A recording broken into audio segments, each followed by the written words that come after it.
Hey, welcome back to Blue and Blur, everybody. My name is Mark. And I'm RJ. And when we get back, we're going to talk about the red hot Montreal Canadiens.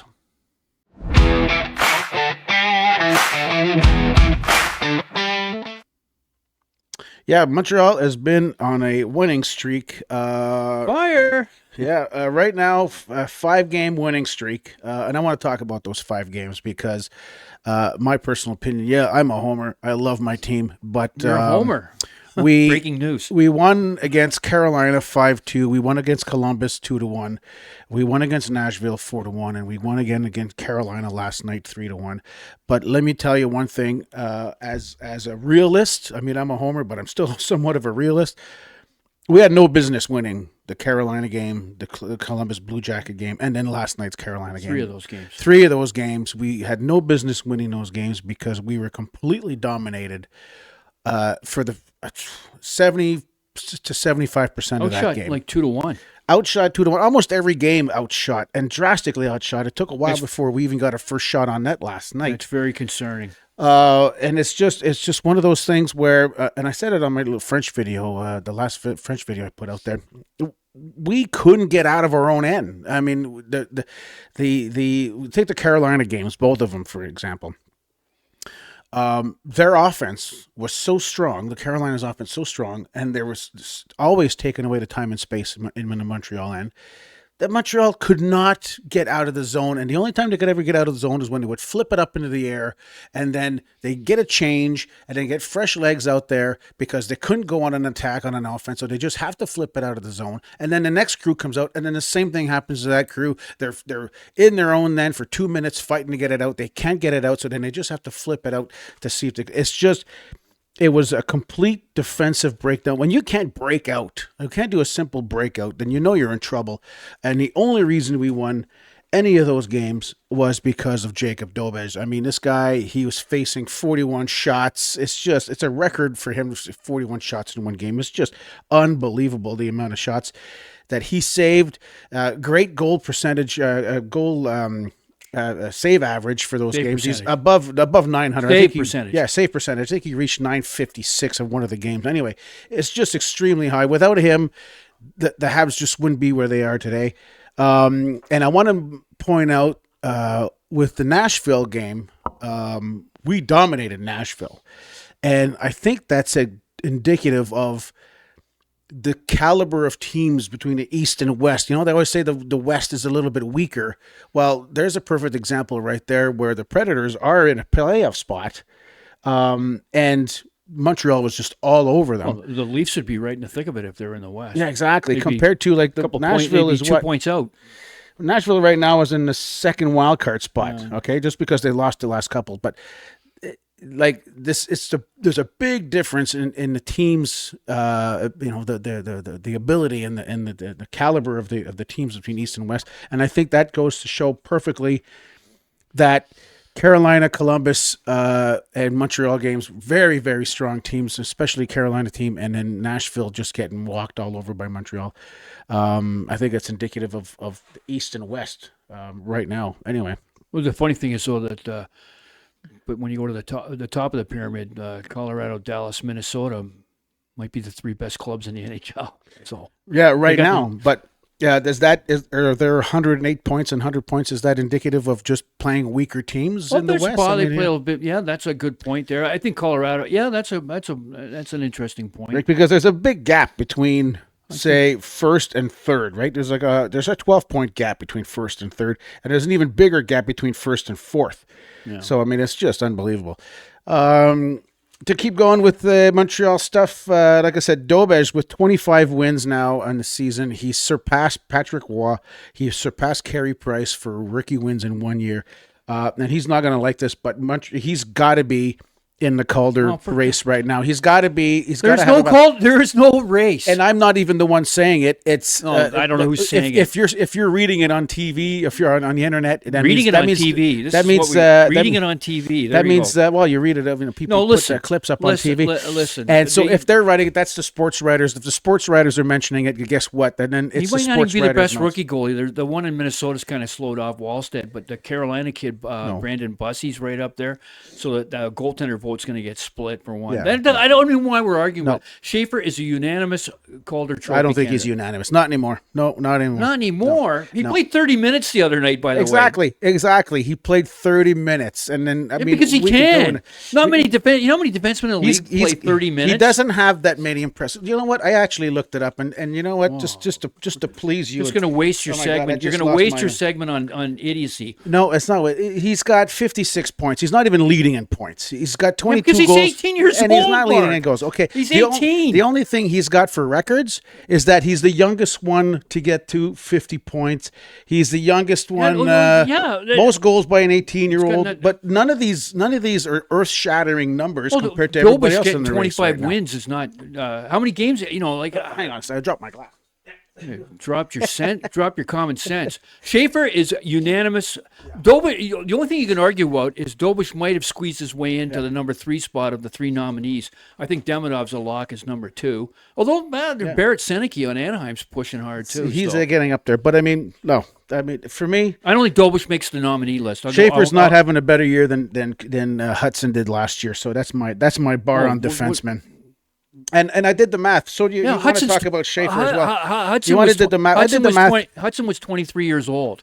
Let's see what Schaefer does. At 23, Schaefer's going to be a 110-point player. Schaefer averages 25 minutes and 30 seconds. I said he played 30 minutes the other night. That's all I said. Yeah, so his high is 31.59. That's his highest. 31.59. What 18-year-old in the NHL? If you told me because he's the only player in that team that could play.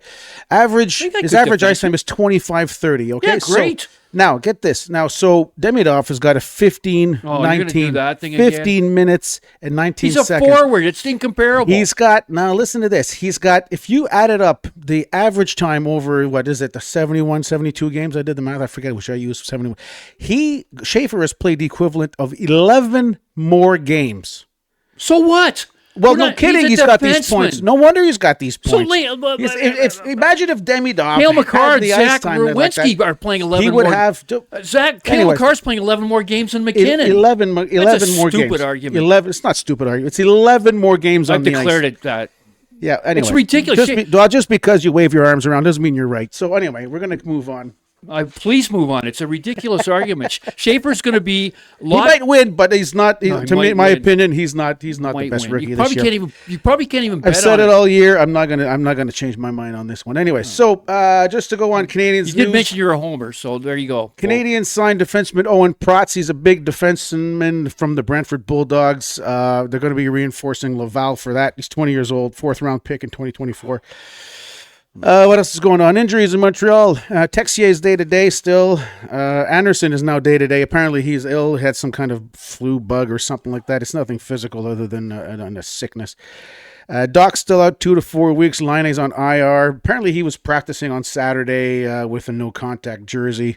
Something wrong with his abdomen. So I don't know if he had surgery on an abdomen or something like that. I think he always plays with no-contact jersey. Yeah, exactly. Jack Eye, big story last night. Played forward. He was playing on the wing. Saw that. He got 5 hits, so he brought in something. I think he only got about 5 minutes of ice time. He didn't get much ice time. He wasn't on there very long. Because Anderson's out. Anderson's out, so he's taking Anderson's spot. And I'm surprised they didn't bring up somebody like Florian Jack-Eye up to bring him up. Anyways, I thought for sure they'd be bringing up Jack-Eye to take Anderson's spot for a couple days and then send him back down, just in case they want to use him for the playoffs. To give him some time up here.